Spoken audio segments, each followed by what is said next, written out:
Hello बच्चों, कैसे हो? उम्मीद करती हूँ कि आप बहुत अच्छे होंगे और आपकी पढ़ाई भी बहुत अच्छे से हो रही होगी। तो आज यहाँ पर हम कक्षा 5वीं का विषय हिंदी के अंतर्गत अर्धवार्षिक परीक्षा का जो पेपर आया था 24-25 वाला, उसे हल करने वाले हैं, जिससे कि आप इसकी तैयारी कर सके और वार्षिक परीक्षा में इसमें से जो प्रश्न आएंगे उनके उत्तर आप सही सही लिख पाए और अच्छे से पास हो पाए।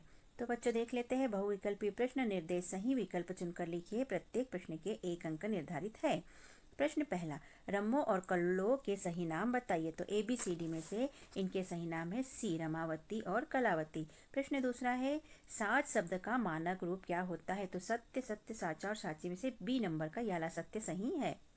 प्रश्न तीसरा, अंग्रेज मुझे छू भी नहीं सकते, मैं आजाद हूँ और आजाद ही मरूंगा, यह किसने कहा था। तो यह चंद्रशेखर आजाद ने कहा था। तो D ऑप्शन हमारा राइट है। प्रश्न चौथा, तीव्र का विलोम शब्द क्या है। विलोम लिखना है बच्चों, तो तीव्र का विलोम हो जाएगा मंद। C नंबर वाला ऑप्शन सही है। प्रश्न पांचवा बच्चों, चषकः अत्र अस्ति, इस वाक्य में चषकः का अर्थ है, तो इसका अर्थ है गिलास, पीने का पात्र। तो यहाँ गिलास है। रिक्त स्थान। प्रश्न छठवा, चंदन की माँ का नाम क्या था। तो चंदन की माँ का नाम पन्ना था। प्रश्न सातवां, प्रशंसा शब्द का विलोम शब्द क्या है। तो इसका शब्द है निंदा। रम्मो और कल्लो परीक्षा में खालिस्तान हो गई, तो हम लिखेंगे उत्तीर्ण हो गई। प्रश्न नौवा है, चंद्रशेखर आजाद चने वाले को खालिस्तान लौटा आए, तो चौन्नी लौटा आए। प्रश्न 10वां है, नृप का समानार्थी शब्द खालिस्तान है, तो नृप राजा को कहते हैं, तो हम राजा लिख देंगे। अति लघुत्तरीय प्रश्न में बच्चों, प्रश्न 11, लक्ष्मण ने रावण के किस पुत्र का वध किया था। तो मेघनाद और अतिकाय का वध किया था।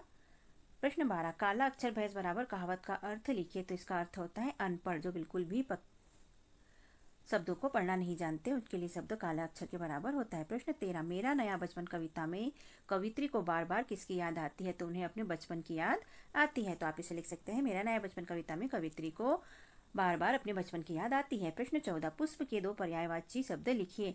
तो पुष्प का फूल हो जाएगा और दूसरा हो जाएगा सुमन। प्रश्न 15, योजक चिन्ह का प्रयोग किया जाता है। तो इसके लिए लिख लेंगे हम, 2 या 2 से अधिक शब्दों को जोड़ने के लिए योजक चिन्ह का प्रयोग किया जाता है। प्रश्न 16, सप्ताहे कति वासरः। तो हम यहाँ लिख सकते हैं सप्ताहे सप्ताह वासरः, या लिख सकते हैं सप्ताह वासरः। अब यहाँ प्रश्न 16 से लेकर पूरे 25 देख लीजिए 26 तक वाले हैं, तो यहाँ से हमने इन्हें हल किया है।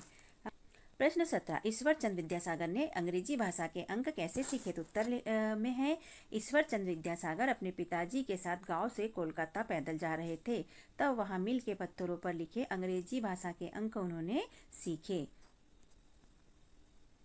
प्रश्न 18, श्री राम को मर्यादा पुरुषोत्तम क्यों कहते हैं। तो उत्तर, श्री राम को मर्यादा पुरुषोत्तम इसलिए कहते हैं क्योंकि उन्होंने अपने जीवन में मर्यादा और सीमाओं का पालन किया।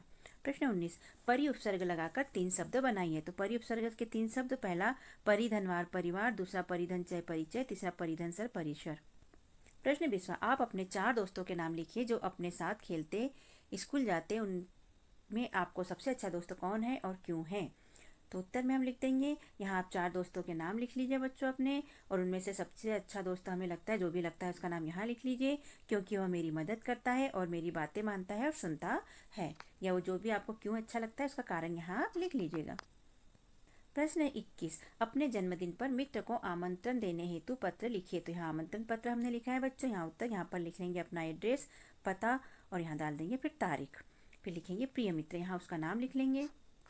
आगे लिखेंगे, मैं यहाँ कुशल हूँ, आशा करता हूँ तुम भी वहाँ कुशल होंगे। मेरा जन्मदिन इतनी तारीख, यहाँ कोई किसी भी तारीख डाल दीजिए, को है, इसलिए तुम्हें सपरिवार मेरे जन्मदिन के अवसर पर पधारने का आग्रह करता हूँ। मैं तुम्हारा तहे दिल से इंतजार करूँगा। माँ पिताजी को मेरा प्रणाम कहना, व छोटों को मेरा प्यार कहना। तुम्हारा मित्र ABCD, मतलब यहाँ नाम लिख लीजिएगा। प्रश्न 22, शब्दों के भिन्न अर्थ दिए गए हैं, इनका वाक्य में प्रयोग कीजिए। तो यहाँ तात शब्द दिया है, तात का अर्थ दिया है पिता और पुत्र, तो हम दोनों के वाक्य बना लेते हैं। मेरा पुत्र आज्ञाकारी है, मेरे पिताजी डॉक्टर हैं। दूसरा दिया है यहाँ पर कर, कर को बच्चों हाथ भी कहते हैं और टैक्स को भी कर कहा जाता है, तो हम लिख लेंगे कल मैंने टैक्स फॉर्म भरा। दूसरा, मम्मी के कामों में हाथ बटाना चाहिए। आगे अंक दिया है, संख्या को भी अंक कहते हैं और गोंद को भी अंक कहते हैं, तो हम देख लेते हैं, आप संख्या लिखिए। दूसरा, वह गोद में बैठा है।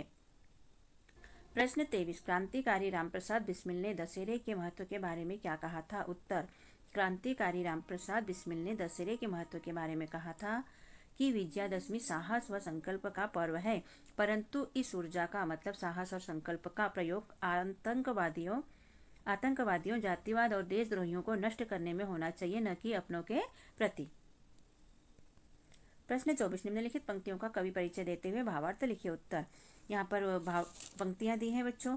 कोयल काको देत हैं, काग कासो ले, तुलसी मीठे वचन ते, जग अपनो कर लेते। यहाँ पूरा लिखना है आपको। कवि है इसके कबीरदास, तुलसी जी इसके कवि है। उन्होंने आगे देख लेते हैं। कबीरदास जी कहते हैं कि कौवा किसी से कुछ नहीं लेता, न कोयल किसी को कुछ देती है, परंतु दोनों की वाणियों में अंतर होता है जिससे वो संसार को प्रभावित करते हैं।